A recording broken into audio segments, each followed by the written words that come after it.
last week we received a report from the diagnostic laboratory at Auburn University. It was a couple of days after we first received the report. We carried the dog to the laboratory down there for a forensic evaluation. Animal pathologist Dr. George DeAndrea performed the examination on the animal. The report that we got last week was a conclusion of his examination. He stated in the report that the injuries that occurred to the dog is consistent with a degloving injury, which means basically that the skin was pulled from the animal rather than cut off the animal. He went on to say that he found no evidence of knife wounds on the animal. There was also no internal injuries to the animal. Now he couldn't come to any hard, fast, 100% conclusions on exactly what happened to the animal, but he did think that it would be more probable that the injuries occurred to the dog through maybe some type of machinery of some sort, although he didn't speculate on exactly what kind of machinery it could be. It was just more consistent with something of that nature than it being done with human hands. But with that being said, we feel that it's necessary to keep the case open, that we shouldn't close the case, that we should remain open in this matter, and that we still make available to the public the opportunity, should they feel necessary, to bring forth to us any information that they may have. Now, since we began the investigation, we have received a lot of information about who people think may have done this, and we are very appreciative of that information. And but we've worked on that info, and we think that we've brought that information to a conclusion without resulting in naming any suspects. So that's basically where we're at this time. Along those lines about people, names going to you, basically I had heard that people were possibly turning in folks with somebody who they may have had issues with in order to possibly get them in trouble or something like that. Did you experience some of that?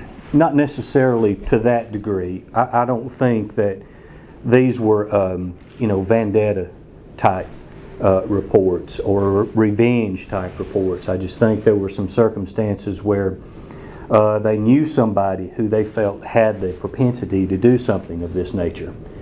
And so there were even some situations where there were some mainly younger people that had made some off-color comments. It even had gotten back to us that there were some individuals that were even bragging about doing it. But as it turned out, we believe they did not have any involvement in it.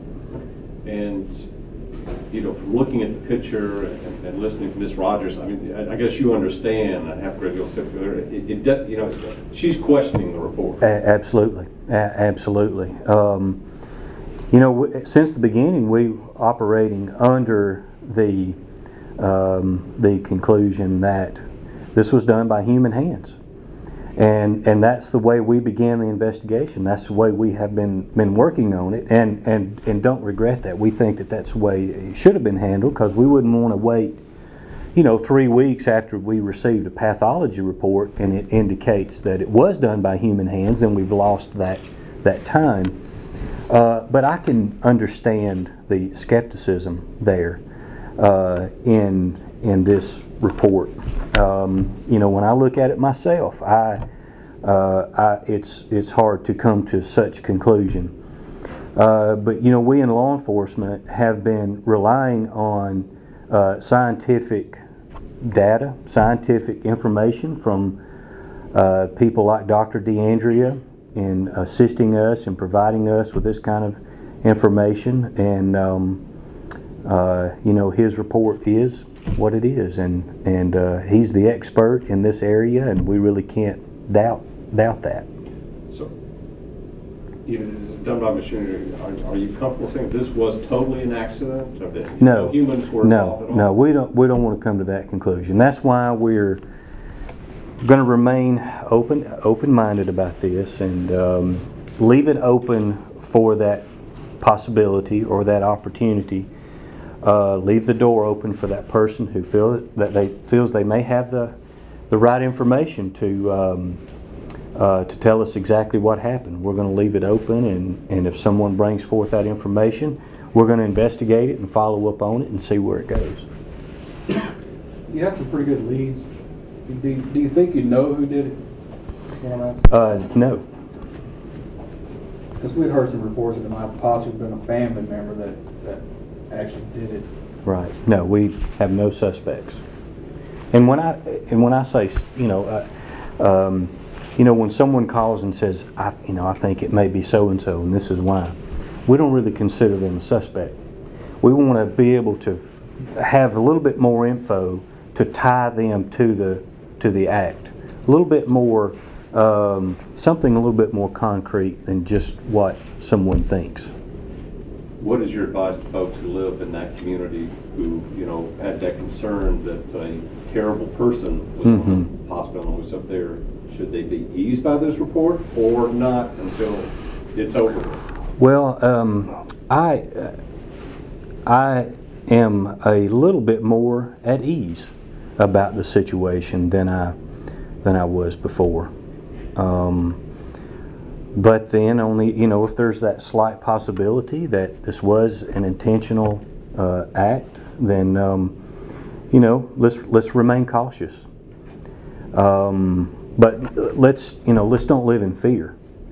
I think that we can say quite comfortably. Let's don't live in fear that, you know, that someone like this may be out there. But and also, I'd like to say this to those people who live in this general area. If they have some type of machinery of some sort that could have caused these injuries, you know, whether it be you know, some kind of poultry equipment or farm equipment of some sort, look at it closely, check it out, see if they can see some of the skin from this animal that may be attached to some of that equipment. Maybe take a look at things for us. Let us know if they find anything suspicious that we can check out. If that does turn out to be the case, the Rogers family is not going to hold anyone responsible for an accident. We have talked about that. You know, they've made that clear. So if someone in the area does see something of that nature, let us know so we can check it out.